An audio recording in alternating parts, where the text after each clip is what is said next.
The story of a University of Nevada journalism student put together is now being seen on a global stage. Neda Iranpour has a story you'll see only on Channel 2. A documentary created by a graduate student here at the Reynolds School of Journalism is now being used by the Smithsonian. She gave the Pyramid Lake Paiute elder a voice.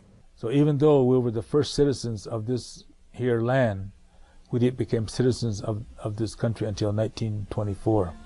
Ralph Burns shares his native language with those who will listen. The Numu language was nearly stripped off the map as most Paiutes were forced to learn English.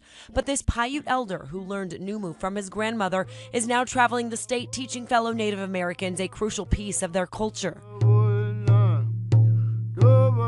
His generosity in sharing and his sacred storytelling captured the curiosity of journalism student Regina Revazova. That's something extraordinary. It's not something you see all around you.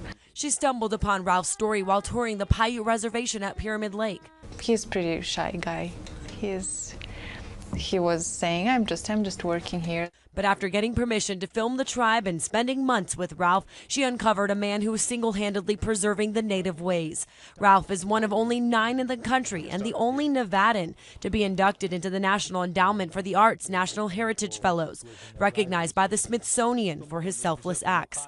Regina's 30-minute documentary called Never to Be Forgotten aired at the Smithsonian Museum during his induction ceremony this week. Quite the honor for a young Siberian woman here in Reno who also felt her language fading. I think minorities and Native people, they're hit pretty hard. Growing up in Russia, Regina hardly hung on to her Georgian culture. But just like Ralph, she cherishes her heritage.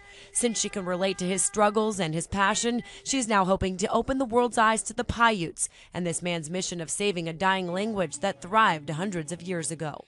I think the documentary just can, as I said, bring understanding. Regina's also submitted her documentary to a film festival. She hopes people around the world can hear Ralph's story. Covering the story, Neda Iranpour, Channel 2 News. Wow, good for Regina. Congrats to her. And the documentary is posted online. For a link to it, head to our website, ktvn.com, and click on the online version of this story.